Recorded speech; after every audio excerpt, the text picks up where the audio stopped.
You are listening to SPN, the Sports Podcasting Network. وتكلم من هناك لشوارشتايجر.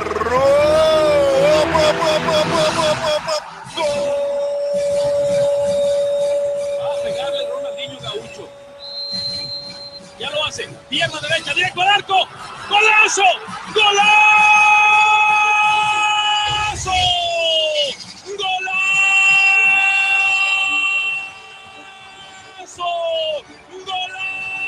This is Soccer Today, live on SPN Radio, your new live show about the beautiful game in all its glory, with Duane, Rollins and Kevin Laramee. MLS, EPL, La Liga, Champions League, all is fair game. Powered by the Sports Podcasting Network. Visit us at sportspodcastingnetwork.com. Good day, good night, and welcome to Soccer Today for Thursday, September 29th, 2016.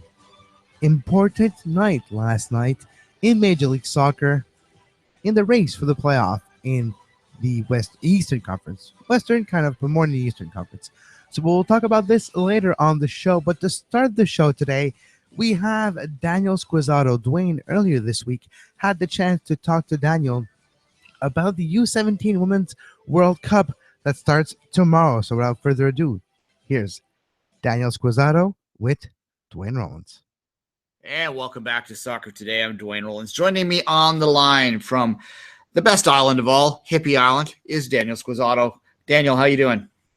Weather here on Hippie Island is good and sunshiny, as you would expect in a place called Hippie Island. So I've got nothing to do but smile and talk about youth FIFA World Cup tournaments, apparently. The jugglers are happy there. Everyone, the rainbows are nice out there. It's all good.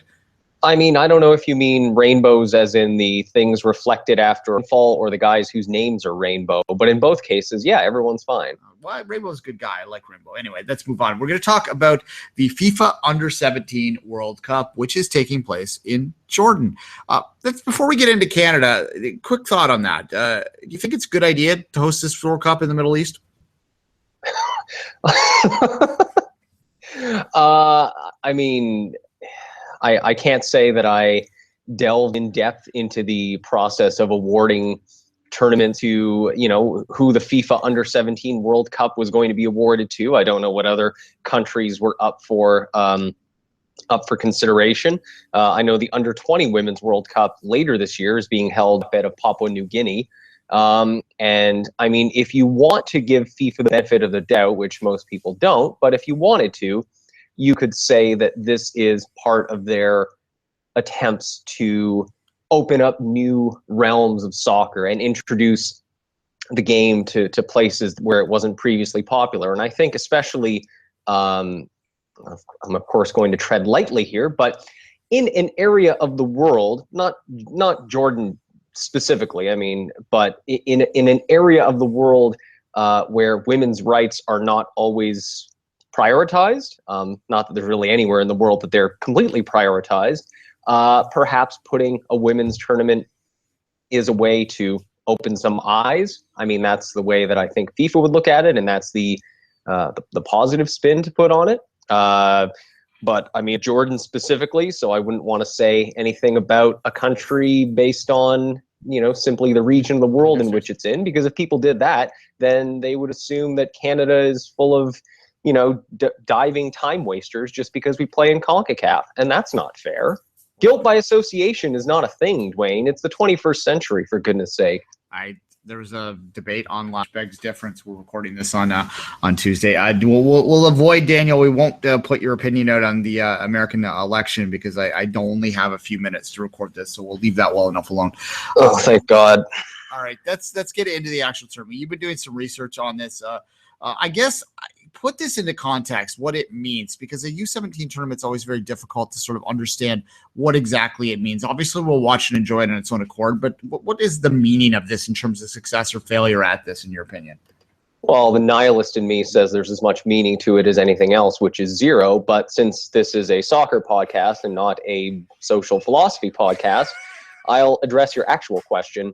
I think that anytime you talk to coaches or people associated with the Canadian program, they will refer to tournaments like these U17 tournaments, U20 tournaments, as developmental opportunities, chances for these players to get out there on an international stage, play in what could be a difficult environment against international competition, and see what they've got. What it isn't is, this is not the roster that's going to be the senior women's team roster 5 or 10 years from now, because in the men's game, in the women's game, any country in the world, these tournaments, especially these U17 tournaments, you're going to have maybe a few players that will break through and be part of the senior national team going forward. And so for a lot of these girls taking part, not just for Canada, but for all the teams, this is going to be the apex of their involvement in international soccer. And I know that that's kind of sad, but that is the reality of it. I mean, looking back at, for instance, Canada's squad from the 2008 U17 Women's World Cup. So this was 8 years ago. So these are players who are now between about 23 and 25. There are only 2 players that are now sort of regular members of the senior national team, Sabrina D'Angelo and Shalina Zador. There's a few others that have had, appearances with the national team. The 2010 tournament, Sabrina D'Angelo was there again. You've got Ashley Lawrence. Beyond that, again, players, a few that have kind of been around the national team, but those are the 2 that are now regular parts of it. And there are a few more in recent years. So I think that the main goal of this tournament is for John Herdman as the technical director of the national program, and Bev Priestman, the coach of this team, to have a look at where a lot of these players sit and figure out where they're going to fit into the U20 setup, and then potentially fit in to the senior national team setup.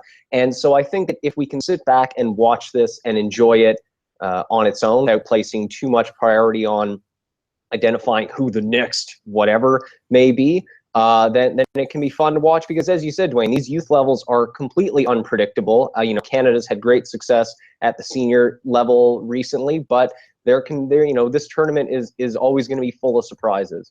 Yeah, well, one of the things, I think that this is a double-edged sword too in terms of this. We all want Canada to succeed, but we all recognize that if Canada continued to sort of just walk over some of these countries the way it had, 10 years ago or so, that would represent something that's not good for the sport overall. In a general way, from what you understand, and we appreciate that evaluating and handicapping a U17 level is always there's a lot of pratfalls in that. So we're not expecting you to be perfect in this, but in a general way, do you expect this tournament to be a little more competitive than it was maybe the last time? And then the next one might even be a little bit more competitive, and so on and so forth. Is the game catching up around the world, is what I'm asking? Well, it's interesting you put it that way, because as I said a second ago, you look, and again, this happens on both the men's and women's side, you have teams that manage to excel at these youth tournaments that don't necessarily carry that over to the senior level on a regular basis. I mean, if you're looking at, this is the 5th incarnation of the U17 Women's World Cup. The USA, who's for decades been the main force in women's soccer, has only made the semifinals of this tournament once out of those 4 times, and they won silver. So the USA has never won this tournament. South Korea has won this tournament. North Korea has won this tournament. The USA has not. Germany has not. France and Japan have also won it as well. A team that only made it to the Women's World Cup, the Senior Women's World Cup, for the first time last year, and that had been notoriously neglected for decades. I mean, they had a head coach at the senior level who had been manager of that team for longer than most of the players on the team had been alive. They've actually done well at the under-17. They came in 2nd place last time, 3rd place in 2010. A team like Venezuela, who you would not necessarily expect very much, again, just coming into their own on the senior level, they're the team that eliminated Canada in the last time around. Canada lost to Venezuela 3-2 in the quarterfinal at the last under-17 Women's World Cup. Venezuela went on to finish 4th at that competition, which is higher than, made the quarterfinals 3 out of the 4 times and went out in the group stage 1 of those times. Venezuela is a team that Canada is going to face again in the group stage of this tournament. They've also got Cameroon and Germany. Germany is always going to be tough, of course. Cameroon, like you presume, okay, well, we don't know much about their senior women's team, so they won't do anything here. But, you've had teams like Ghana and Nigeria that have had success at the youth level that hasn't necessarily yet translated to the senior level. And so I think that's what makes these tournaments so interesting to watch, is that you can't go on some of the same assumptions that you have at the senior level. You kind of just have to take it game by game and see who the players are that step up and perform. You sort of touched on it a bit already, but maybe expand on it a little bit. Historically speaking, what have some of Canada's high water marks in terms of players in this tournament been? Well, when you look at recent years, I mean, I mentioned the 2008-2010 squad. Those were both pre-John Herdman coming on board. He came on board in 2011 after the disaster of the Senior Women's World Cup that year. And I think that one of the big positives out of John Herdman's reign, other than his medium unbuttoned shirts, is that his player identification has been spot on. So if you look at recent tournaments, the 2012 squad, you had Ashley Lawrence, Rebecca Quinn, Nichelle Prince, Kadisha Buchanan, who are all now regular members of the senior squad. You also had Summer Clark, who would be a member of the senior squad if she decided she wanted to be. Players like Victoria Pickett and Valerie Sanderson, who were kind of around the edges of the team as well. 2 years ago, the 2014 team, you got Jessie Fleming was the captain of that team. Gabrielle Carl, who was an alternate for the Olympic team this past summer. And then you've got other players like Sura Yeka, who has senior team experience, Marie Levasseur, who is coming through the system as well, Sarah Kinsner and Sarah Stratigakis, the pair of Sarahs in the midfield there. Oh, that's going to stick, isn't it? Stratigakis is back at the tournament this year as one of the more experienced players. And so you're seeing more and more players that are being able to catch on. Not to mention Deanne Rose, who was completely under the radar, did not appear at the last edition of this tournament, but is now with this team. She played at the Olympics, as everyone saw her step onto the grand stage. She's going to be probably the player with the greatest name recognition that's part of this under-17 squad this year. But there are other players as well who have a lot of youth team experience with Canada, or some of whom have even been around the senior team setup, such as Stratigakis. And I think that it's, given the way that Herdman and Priestman are running their system, it wouldn't be entirely surprising to see maybe a few of these players make appearances with the senior team in the next few years. But I don't want to put that out as any kind of guarantee, because again, there is that gap between the youth levels and the senior levels. And I don't think that regardless of how this team does in this tournament, anyone should be expecting that, yep, you're going to have, half a dozen of these players are going to be with the senior team a year from now. That's just not how it works. But based on recent history, I think it is reasonable to think that there could be a number of standout players who do step forward and, put themselves in that senior team conversation, not right away, but as we go forward to that next cycle of the next Senior World Cup and Olympics. I'm looking at the roster real quickly. This is an observation, not so much a question, and then I'll move on to a question. There seems to be a pretty even mix between 15-year-olds, 16-year-olds, and 17-year-olds, and I'm wondering whether that's by design, whether they're just trying to rotate through and identify the top of each year. Because if you talk world running the soccer world, you talk about 98s and 99s and 2000s and things like that. So I'm wondering whether that's the case. It's certainly junior hockey. If you follow that, the top teams always have kind of an even mix of the age groups, so that they're always okay. Anyway, that's just an observation on this roster in terms of its makeup. There's a hell of a lot of kids from the GTA and kids from the Lower Mainland. Nice mix of Quebec kids in too. It's if you look at the three major cities, 17 of the 24 T players on this roster come from the major centers or their immediate area. Is that a problem that we're only developing players in the big cities, or is it just what it is? I mean, it depends on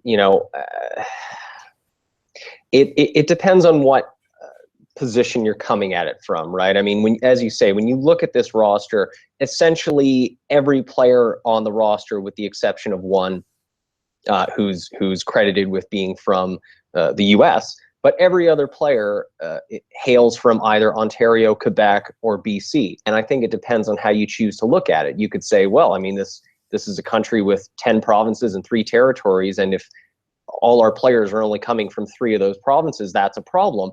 On the other hand, those 3 provinces comprise 75% of the population of the country.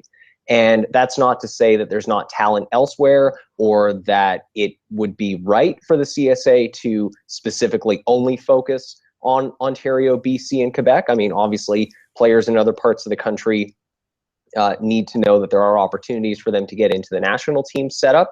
I just think that if the regional Excel centers and rec centers are being developed, there are more of them being set up coast to coast, and I think that in and of itself, it's people will see it as a bit problematic. I hate to use that word because of its connotations, but it's a bit of a problem if there are players that are slipping through the cracks, because that's been one of the criticisms of the national team setup for a number of years. On the other hand, you look at the fact that I think at least a half dozen of these players are coming through a professional environment with the Whitecaps. And some of them are from Vancouver, some are from Victoria. You've even got one from Chilliwack there. And I think that if players are coming through professional setups or something beyond recreational clubs, whether it's the Whitecaps system, whether it's the women's division of League One Ontario, for instance, if players are coming up through that,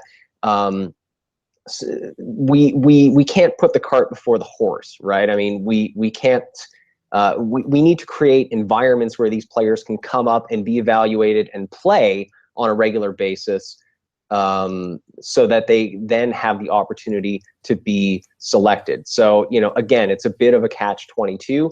I don't think it's ideal to have almost the entire roster from 3 provinces, but again, those 3 provinces represent 75% of the population of the country, and that's not to say no one's slipping through the cracks. It is still less than ideal. There is still work that needs to be done, but I don't think it's quite as dire a situation, which, easy for you to say, Squiz, you lived in Ontario and now you live in BC, but, there's work to be done, but we're not completely off the risk. All right, looking at there's three League One Ontario players on this roster. That Unionville Milken Soccer Club. A lot of those players feed into a League One Ontario team as well. So there's a nice little progression there that's starting to play up. So hopefully we'll see that grow a little bit more, and hopefully BC, you could get your button gear and get one started out there too. But a different topic for a different day. Let's talk about Deanne Rose. She is obviously going to be the headline maker in this. Is she a player that you feel can dominate at this level? Yeah, to the point where I, quite wrongly said when the roster was released that I was surprised. Well, I mean, I wasn't wrong. I was surprised, but my initial thought was that because there is a development focus in these tournaments, that the CSA wouldn't necessarily put Deanne Rose as part of this roster. They might bring her along for the U20 competition later this year. But given the experience she's already had at the senior team, playing in the Olympics, she wouldn't necessarily be used or, dispatched in a tournament like this. Having her as part of this, I think, we'll see how it goes. But I think the closest analogy we can draw is looking at the way that Jessie Fleming, for instance, is annihilating NCAA in her first year after all the had with the senior national team. She goes in, and then when she's playing against people that are specifically of her age group, as I said, she's tearing the game apart.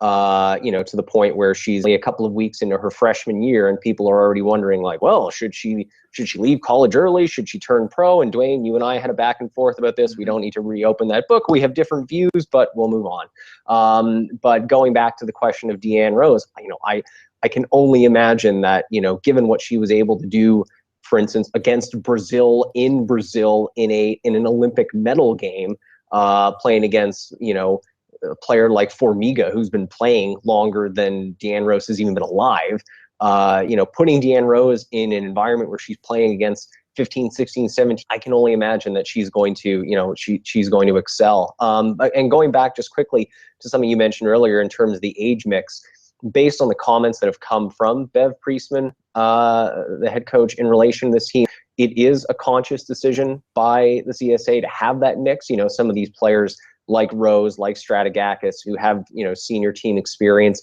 and mixing them in with, for instance, a kid like Jordan Huitima, who was the top scorer at the CONCACAF under 15 girls tournament earlier this year. So obviously she's 15 years old. Remains to be seen how she'll do in this tournament, but that's kind of all part of the process, right? I mean, if Canada could win this tournament, that would be terrific. But the more important part of it, beyond winning per se, would be, and all the coaches would say the same thing, is getting 6 top-level international games for these players to take part in, because those are experiences that they can take forward. Deanne Rose, we know she's going to be part of the senior team setup. So even if she dominates at this age, it's still valuable experience she can take going forward. And for some of these players going into the U20 World Cup, possibly later this year or the next one 2 years hence, and then fully, again, for some of them, not all of them, not even most of them, some of them, making that transition over the coming years into the senior national team setup. All right. You mentioned Bev Priestman a couple times out there, and for listeners that are unaware of what her role is within John Herdman's setup, can you just briefly explain what Bev Priestman does and why she's important to the Canadian program? Yeah, I mean, to massively oversimplify things, John Herdman is not only the head coach of the senior women's national team, he's also the technical director of the women's program. Canadian soccer has 2 technical directors, Tony Fonseca on the men's side, John Herdman on the women's side.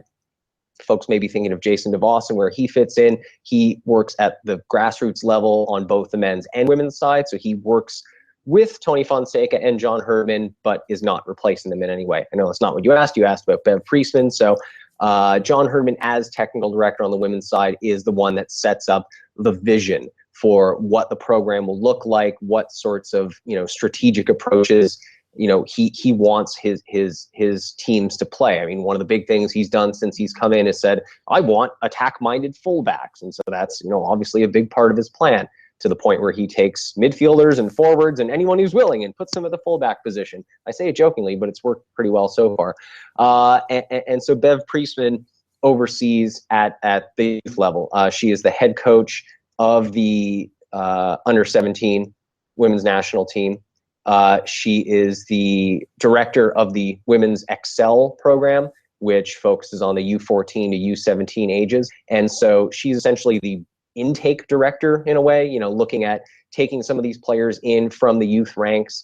A lot of the players on this roster are associational clubs or youth teams, and bringing them into this program, introducing them into the women's national team setup, and then helping move some of them along the conveyor belt up to the U20 level, and then hopefully up to the senior national team level as well. So they've been working together for a number of years. I think it's clear that they're pulling in the same direction, and they get along and are on the same page. And I think that's obviously a good thing for a team that's looking to continue upon the success that's been had at the senior national team level. It's important that you're able to bring new players in that can continue to do the same things, have the same skill sets, and keep that going year over year, especially in a game where players don't necessarily have the same sort of regular professional playing environments or opportunities as they might on the men's side. It makes these national team tournaments so much more important. And so, Bev Priestman plays a pretty important role in that setup and in the long-term vision that John Herdman has for this program. I have 1.5 more questions on this tournament before I'm going to ask you one out-of-the-box question to end our conversation today, Daniel. So be prepared for that one. It's going to be a favorite talking point of many people in Canadian soccer, that question. You can speculate if you want. Good. All right. Good.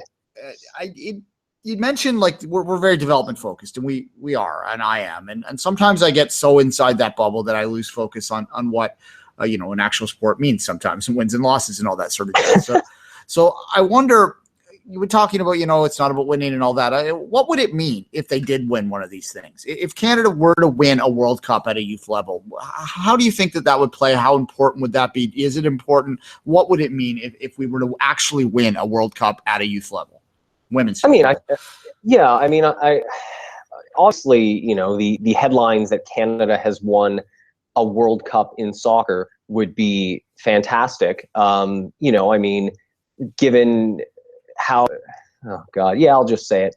Given how much Canadians clearly associate credibility with the World Cup name, given the fact that the NHL decided to dub its made-up invitational tournament a World Cup specifically to give it the credibility that comes from World Cups in sports like soccer, rugby, and cricket, obviously Canadians like the idea of winning a World Cup. We're recording this before the final of that idiotic tournament takes place. So $25 on StubHub. There you go.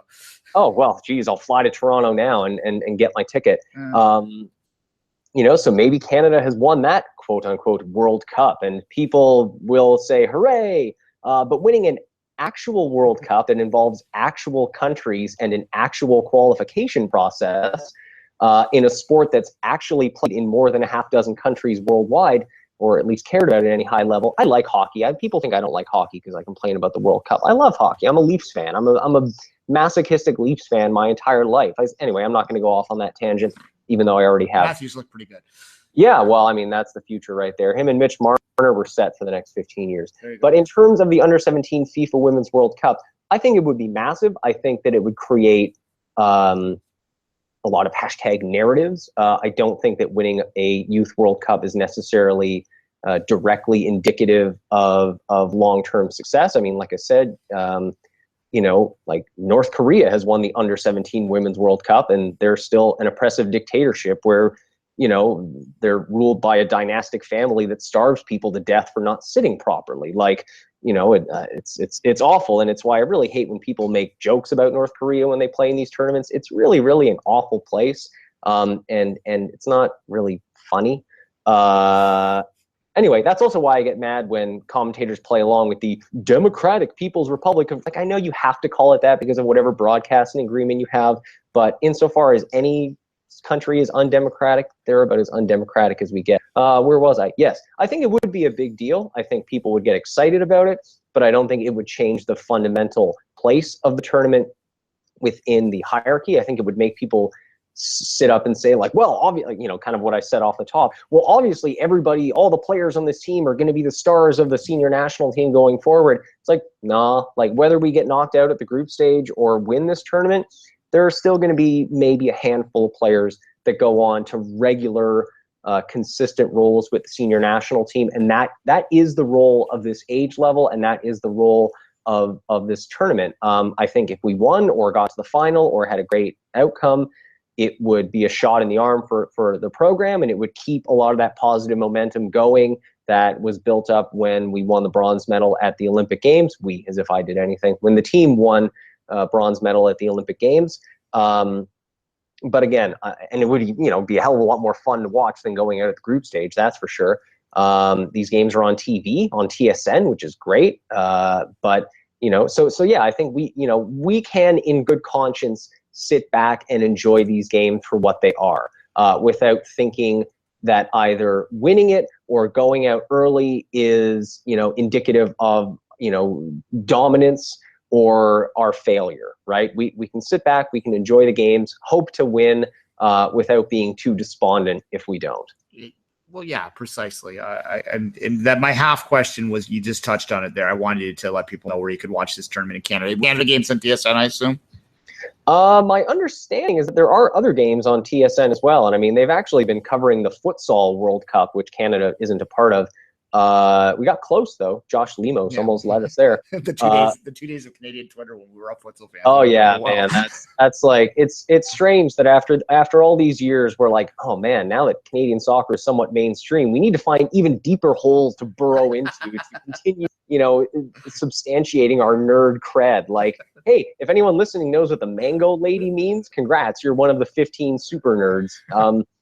But yeah, I believe there's a lot of coverage from TSN on this U17 Women's World Cup. Yeah, that's the thing. Because hey, they're expanding their soccer offerings because Sportsnet decided to use all one guys. You have that quote unquote World Cup of hockey, and TSN will cover the actual World Cups, which suits me just fine. Yeah, I believe TSN has those rights. Canadians ask me all the time that through to 2026 now, I believe that they've signed up. So pretty much any thing with a FIFA branding, and TSN has the rights. Whether they choose to subcontract it is their choice, and that would come out at the days ahead. But TSN's who you need to tweet at and make sure that they know that you're watching those broadcasts to make sure that they get on there, folks. The question outside the box standard conversation, Daniel, I'd be remiss because a lot of people bring it up. I don't like answering this question because I think that it's wrong for both programs, but Jesus. Oh, God. As soon as you said that. Yeah, should John Herndon be considered for the Canadian men's national team, Coach Daniel? No, of course he shouldn't. No. Explain to us why. Well, I mean, my initial response is to answer that question with a rhetorical question, which is, what's wrong with you? Like, just use your brain for a second. Yeah, let's take the guy who signed up to manage our women's national team, for the next 5 years, lead them through 2 more tournaments, has already led them to great success, and wrench him out of that program, drop him, parachute him into an unfamiliar environment, and by which I mean both the player pool and managing the men's game.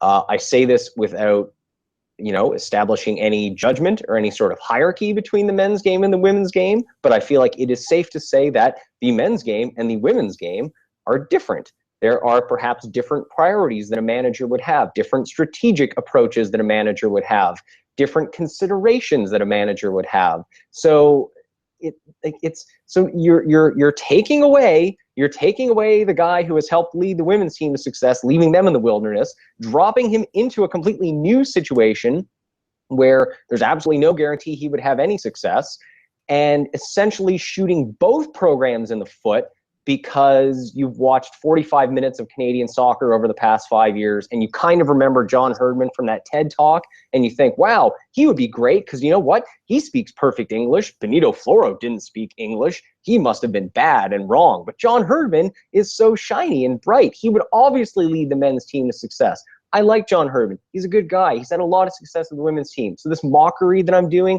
I'm not mocking him like, he knows that he's a shiny, happy guy with medium shirts. He knows this. He also knows that he's a good identifier of talent on the women's side, a good strategist on the women's side, a good motivator on the women's side, and he's a very good mouthpiece for the women's national team. So the idea that we would disrupt all of that with absolutely not only not a guarantee of any positive outcome, but no, empirical suggestion that there would be a positive outcome is just so stupid. It's so stupid. And it's like, so yeah, to answer your question, Duane, no, John Herdman should not be named the head coach of the Canadian men's national team. He's fine where he is. Thanks. Thanks very much. Are you on team Dream Bradley? We could do much worse than Bob Bradley. I'll put it to you that way.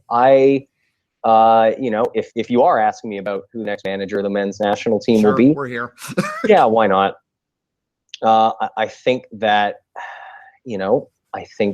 it needs to be the person who has the best chance of leading that team to success through the combination of experience at a high level, probably knowledge of the CONCACAF region, and knowledge of the challenges that the Canadian national team faces. And that doesn't necessarily mean that they need to have been part of the program or seen those challenges firsthand, but they need to be cognizant of them and aware of them. Some of the things that Benito Floro talked about during his tenure as being, again, problematic, not the problematic that they use on the internet, but like just as in it is a problem. The lack of a domestic league, the fact that players are routinely without club, so on and so forth. So, a manager that can come in, be aware of those challenges, be aware of the challenges of playing in CONCACAF, and actually come in with a resume that lends confidence is what this team needs to look for. I don't think that the manager has to be Canadian. I think that the idea, like in the hierarchy of bad managerial ideas, John Herdman for the men's national team is like number one worst idea, followed very closely by the next manager has. And that's not to disparage any of the guys who are out there whose names are getting thrown around, Mark DeSantos and Nick Dassich and Colin Miller and, bring Frank Yellup back. Who knows? Some of these names that are getting thrown out.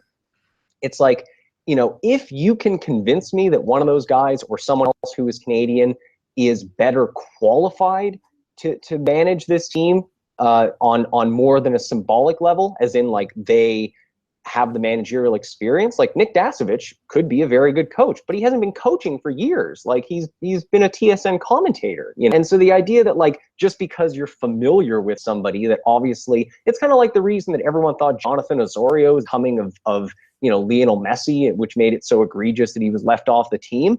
Do people regularly watch all the other players in the Canadian national team pool to know that Osorio is better? No, it's because he plays in Toronto, and that's where a lot of the fans and media are, and they're familiar with him. So they're like, well, I know Jonathan Osorio's name, so he must be better than some guy I don't know about. It's the same thing here. I've heard of John Herdman. I've heard of Mark DeSantos and Nick Dassich. Well, they must be better than someone I haven't heard of.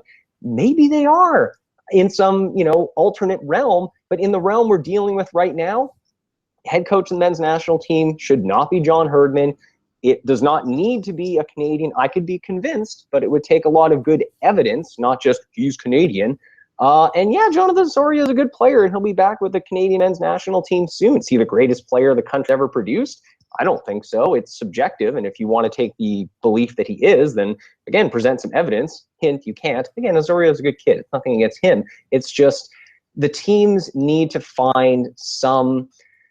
The men's national team needs to find some kind of stability and somebody who can come in, like I said, with a resume and with the knowledge of what it takes. Like, a big reason that the women's national team is in a relatively stable position is because John Herdman, as I said, was brought on board in 2011, and he signed through 2020. So by the, presuming he goes through that contract, he'll have taken the team through 2 Women's World Cups and 3 Olympic Games. And so he doesn't need to necessarily be super focused on, okay, oh my God, I have to win this game. I have to win this Cyprus Cup. How do I put this?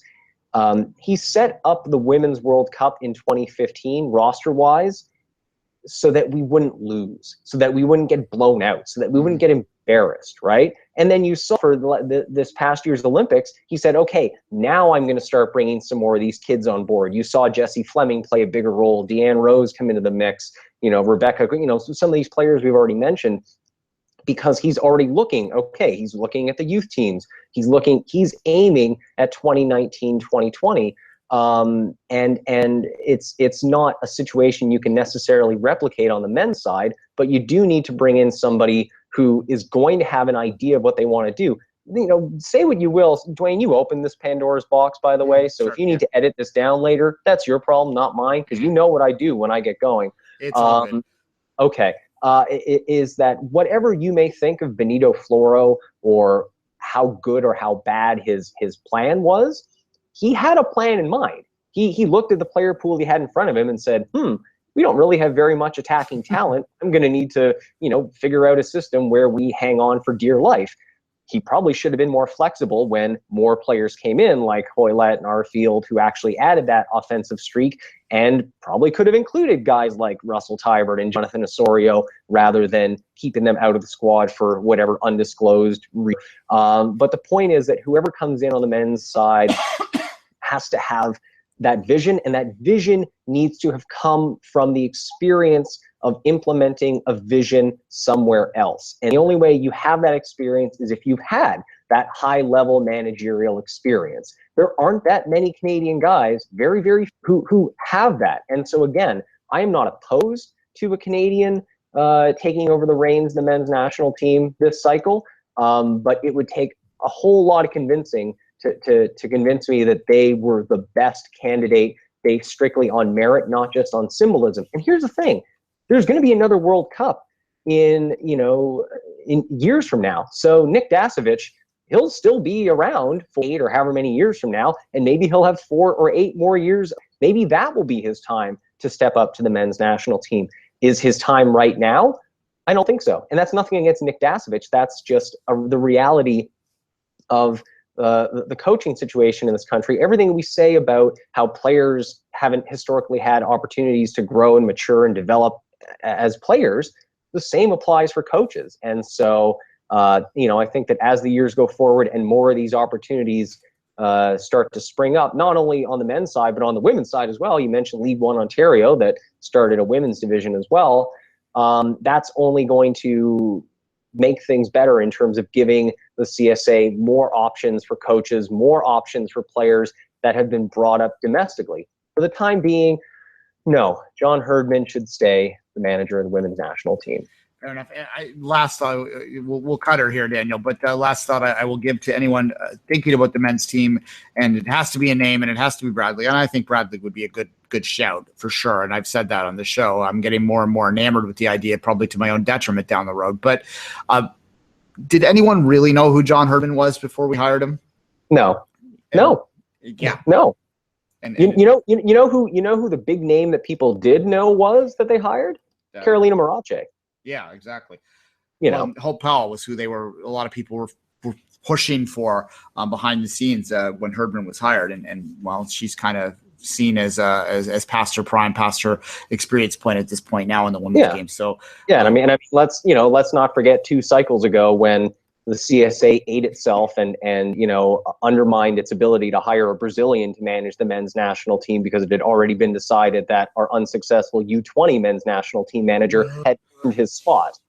So the idea that a Canadian the idea that a Canadian or somebody whose name is familiar is automatically going to be the best choice has, I think, probably been refuted throughout historical evidence. Fair enough. Daniel Squizzato, thank you as always for your time, Daniel. We'll talk again soon. Maybe we'll touch in sometime during this tournament if we can find the time. Thanks again. Yeah, maybe we will. My last sentence didn't make grammatical sense. I'm aware of that to those listening, so I'm going to try to fix it right now. Thanks, Duane, for having me on the show, and I'll talk to you later. See ya.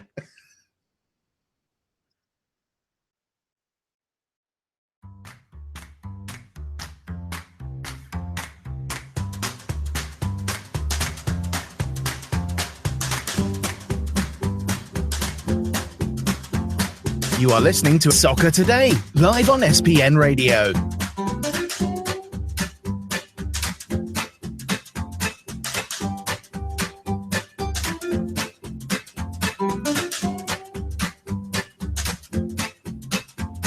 Visit sportspodcastingnetwork.com for more. And welcome back, folks. Kevin, how you doing? I am doing good. Yourself? I'm well. I'm glad Daniel filled in there and gave us that U17 update. It's something that's a valuable tournament. TSN announced yesterday, actually, folks, that all of the games will be on TSN2, Canada's games.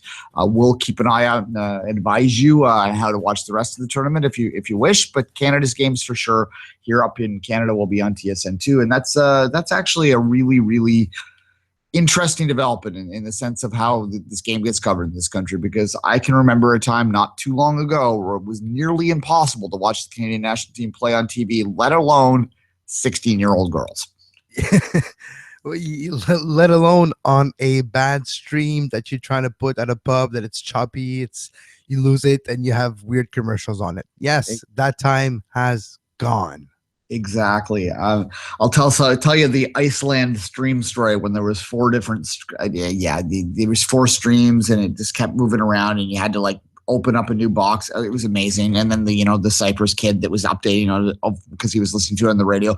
Lots of stories about how we had to go to all ends of the earth to watch the Canadian men's national team or the Canadian women's national team back in the day. But now we can watch the Canadian women's under-17 team play on TSN. So that's a good thing. Exactly. And TSN2 is one of those national channels too. So it's not like the 5 one. So yeah, you get to watch them all the time. Exactly. Everywhere coast to coast. We'll be we'll cover that tournament. We'll do reviews of those games after the fact. The first one's Friday, so on Monday we'll review the first game, and then certainly through the group stages we'll make a point of making sure that we talk about that, and we'll watch the American games too and have a chat about that for our American friends. But before we do any of that, Kevin, let's jump into kind of a bit of a mini Canadian review, a midweek Canadian review. All 3 Canadian teams played last night. Canadian and Eastern Conference review, because there was a lot of implications in the games last night with the playoff race. So. Yeah, the red hot DC United. You were cheering for the Crew. Okay, well, we'll Yep. start with the Impact and briefly. DC United 3-0 over the Crew. Crew were red hot heading into this game, but DC's hotter, so the Impact red hot. had to win. Red hot as a Crew could be, Dwayne. It's not necessarily red hot. It's like red as they could be. They were lukewarm. They were like kind of. They were actually starting to be lukewarm. Tea that had been sitting out for 40 minutes, but nonetheless, the Impact did have to win because of that result. Otherwise, it could have got a little dicey there. But you did get the big result, second win in 9 games. Now, does that stop the bleeding, Kevin? Well, at least it's a win at home. It's a 3-1 win. It's not. If you watch the game, the game unfolded very differently than the score was managed. When it was 2-1 and that penalty was called against Montreal, first of all, Shea Salinas has already started to slide before flailing his arm. Contact was made with Laurent. It did have a look like it was a tug, but he was already started slipping. The assistant referee called the foul. Referee came to see the assistant, calls point to the penalty spot. Mass confrontation in front of the referee for a few minutes. 3 yellow cards were shown. Piatti, Drogba, and Kamara, if I'm not mistaken, I might be. But a lot of yellow cards were shown at that moment. Penalty. Wondolowski steps up.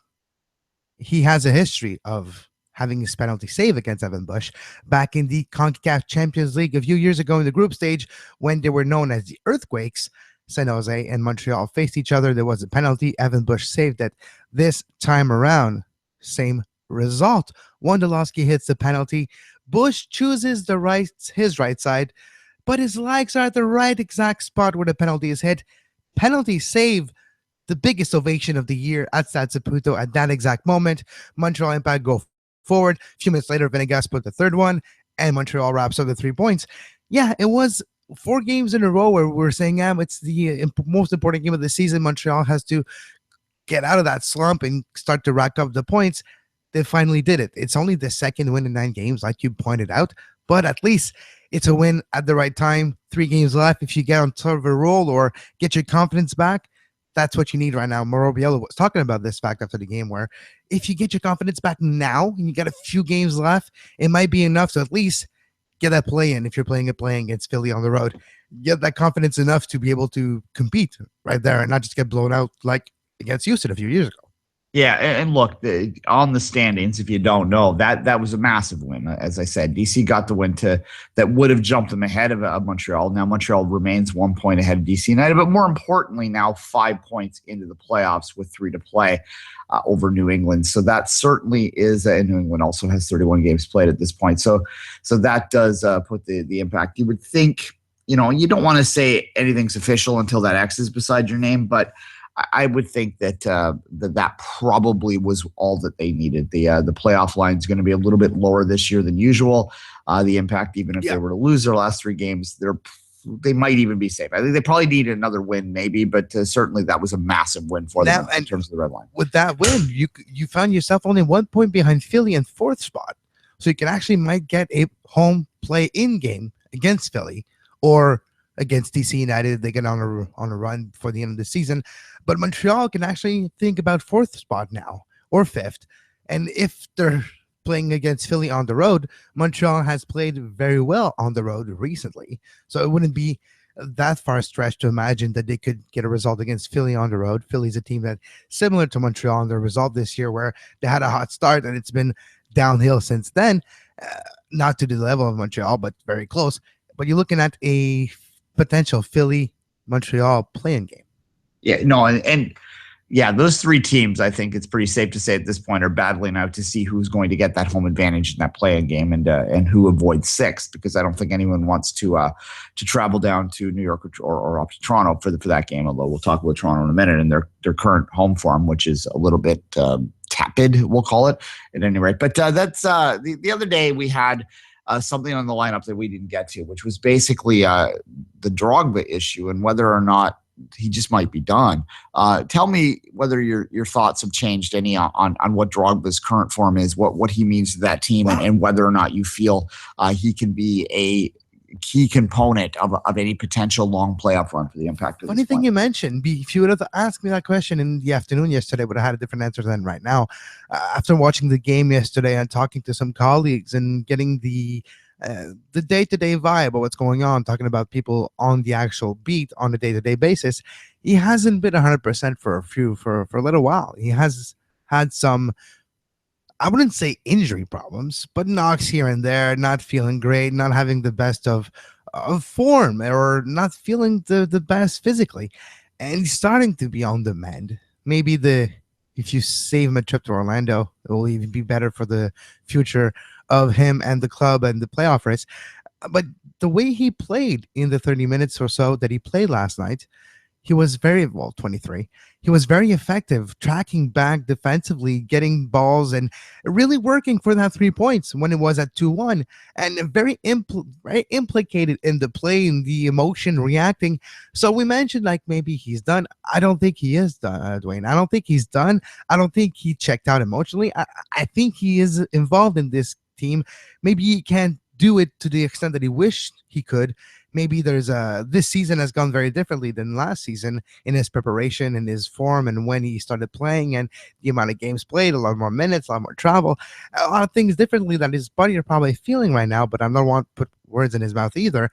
But that was the feeling yesterday is, look, if his time is managed, he might be the key. And Piatti's accuracy actually has to be the key too.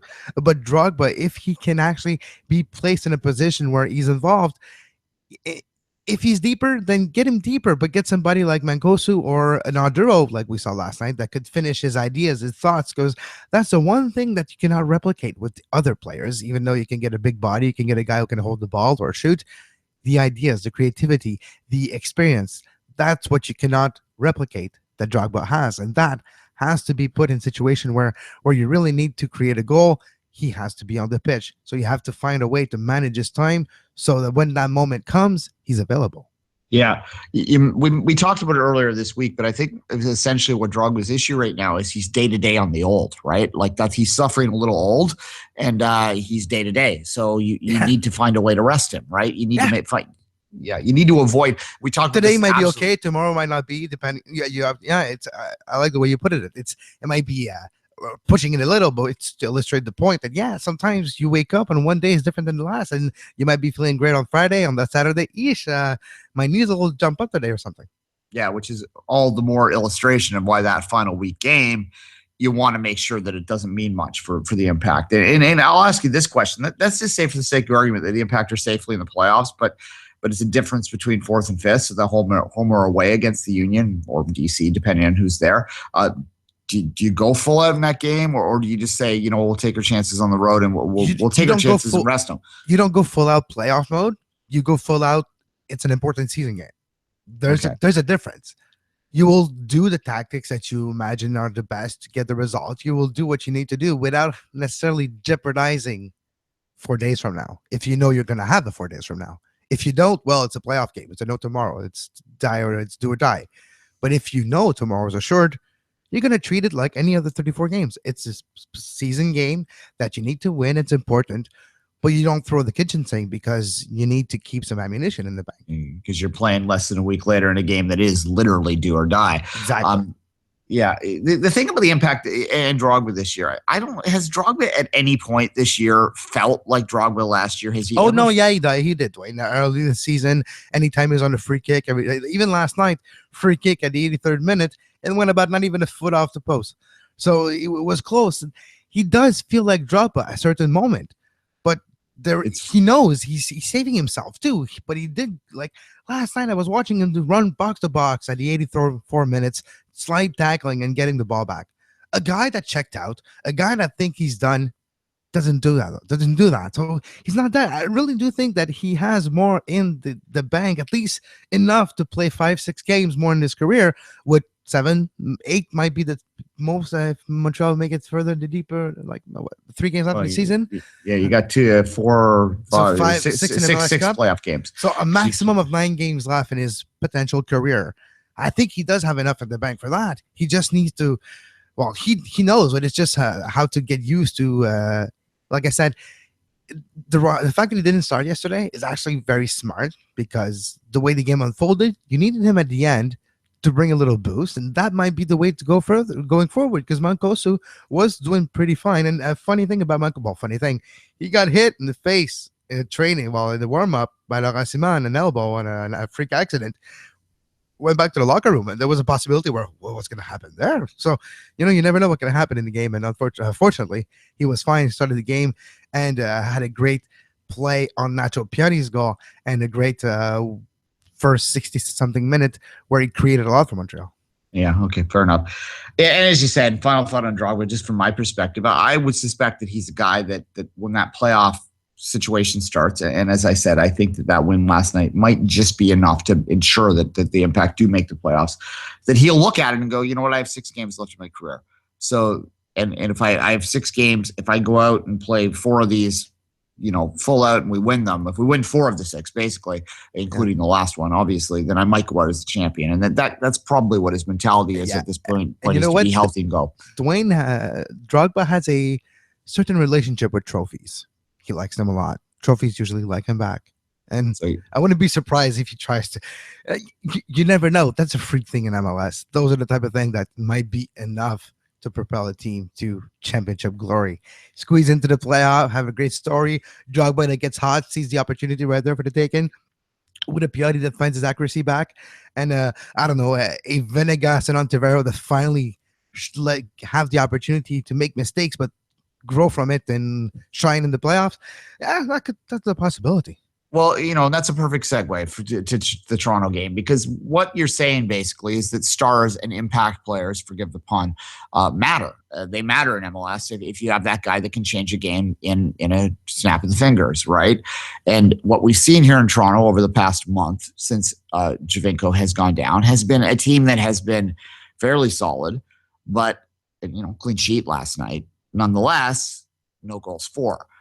Now, if you put a Giovinco in that lineup, maybe that's a game changer. Maybe that's a guy that on his own could have won that game last evening. And what I'm saying and how I'm segueing this is Drogba, even at this stage in his career, if he can get motivated, and you're saying he is, if he can get healthy, if he can get those aches and pains, that old out of his system, he might be able to do the same thing. Those impact players do, again, forgive the pun, do really matter. So that's moved to Toronto at that point, Kevin, and talk about that. And I 0-0 versus at home versus Orlando and Carolina.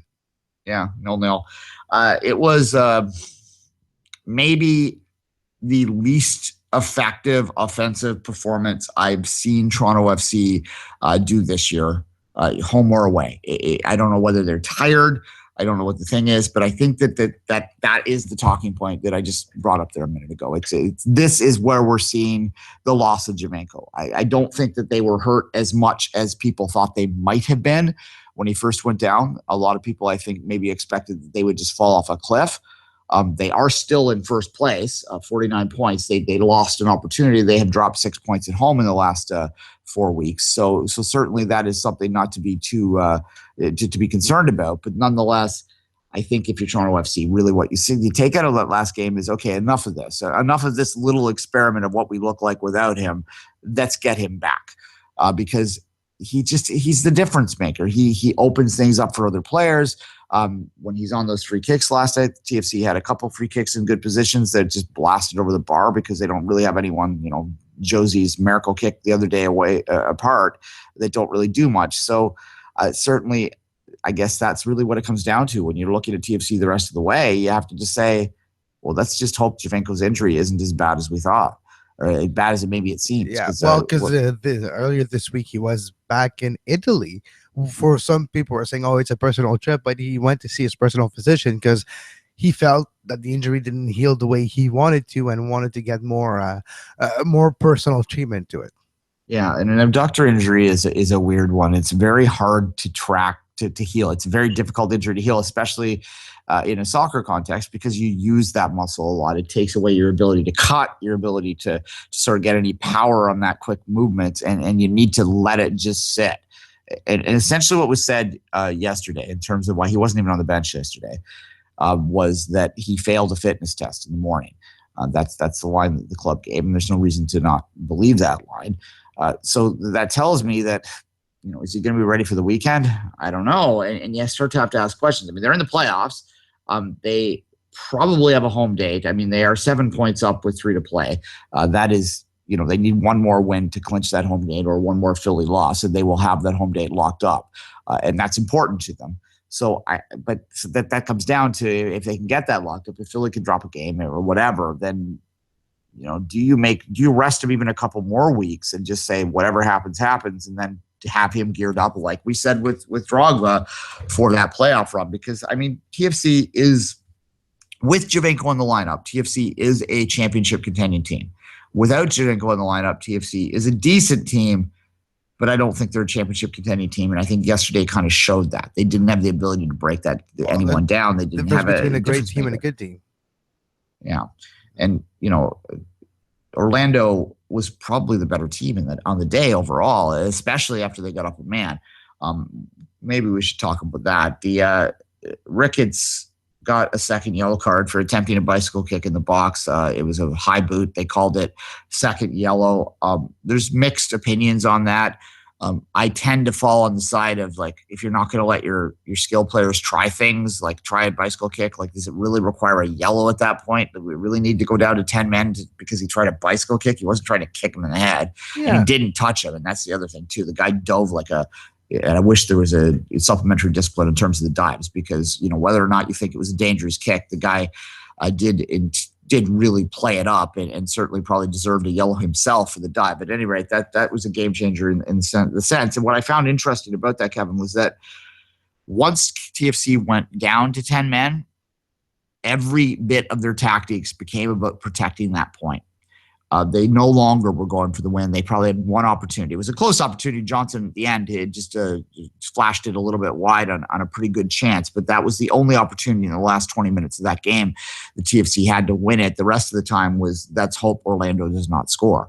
So that was a bit disconcerting, just heartening, I should say, at home for TFC, a team that has aspirations of being the first place team in the East. And again, they are the first place team in the East right now. So it's hard to get too upset about this. I mean, if anyone had given a TFC fan that at the start of the year, the famous old analogy, if someone told you that with 3 games to play in the season, everyone even, that TFC would be in first place by a point, would you take it? And I don't think anyone on earth would have said no, right? But exactly. That said, it could have been done and dusted by now. They could have been legitimately chasing the Supporters' Shield. I think that result yesterday probably took that off the table. They would need to be absolutely perfect now. Oh, for sure. Another team that now surprisingly is in the playoff as we speak, if they were to start tomorrow morning, the Seattle Sounders, with a 1-0 win over the Chicago Fire in Seattle, are now in 6th position due to wins equal on points with Portland in 7th, but Seattle are in 6th. It is a Cascadia battle for that number 6 spot between Portland, Seattle, and technically Vancouver still. Vancouver won last night, but it was in the CONCACAF Champions League, 4-1 at home against Central. And according to Jorge Mendoza of our friend of the show, or from the back line, it was a very sad attendance at BC Place for this game, unfortunately. But Vancouver 4-1, and yes, they're for sure moving on, and they're going to be seeded very highly because of the result in the group stage in the CONCACAF Champions League for the quarterfinals. Exactly. No, it was important to get the win for that seeding reason. Why? Because the way they do it is they look at the total points and they seed teams 1 to 8, and then that's how you get your first round matchup. So it was, as much as it might seem like it was a bit of a dead rubber for the Whitecaps, it was important to finish with the perfect record so that they could get one of those top seeds. In terms of the attendance, Kevin, I have the memory of an elephant, and I remember back when TFC was in this competition and they were getting crowds around 12, 13, 14,000 in the CONCACAF Champions League, listening to people in Vancouver that were saying, you guys suck, you're not a real soccer city, we'd fill it out. Guys, did you see it last night? You now understand how difficult it is to fill a stadium for the CCL. Have we learned a lesson about not knocking other cities' attendances in this country, because we're all basically the same? That's all I wanted to say, because I ultimately am a bitter man. You're all empty seats. Yes, exactly. It is very difficult to sell games against Central FC, especially when half of your crowd, half of your audience, and anyone who lives in the soccer bubble thinks that everyone in the stadium is like this greatly, knowledgeable fan that knows exactly what the CCL is and gets it like instinctively. When the reality of it is that half the people that are at an MLS game would look at a game like Central FC and go, what the hell are we playing this team for? What the hell is this? And that is always the complication with the CCL and selling it until you get into a knockout stage. And then you can tell people basically it's the playoffs. That's how you get them to understand. Wayne, everyone I know already explained to everybody of their family what it is more than on one occasion. The amount of time I explained to my relatives what was the CCL like last year when Montreal was doing well, how did it get there? How did it start? Why are they playing two leagues at the same time? Explain to them what it is. I think I did it about 500 times over the last 12 months. Yeah. We all did that. And yeah, that's because it's still not as ingrained than we would like to think in that famous soccer bubble. Yes. And Montreal, Toronto, and Vancouver, and every other city in this country are in the exact same boat when it comes to this. No one, and I think this is a lesson that we've learned, we should have all learned over the last little while. There's no city in this country that's any better than the other in terms of how they draw fans out for these games. And that pissing match that we've been doing for the past 20 years probably should stop. All right, Kevin, we're a little over. It was a bit of short time with us together today, but we do thank Daniel again for his great insight in the U17s, which do start tomorrow. We'll be giving some coverage of that. Until that time, Kevin, as always, say goodbye. Tomorrow, 11 a.m. for Soccer Today. And until then, have a great soccer.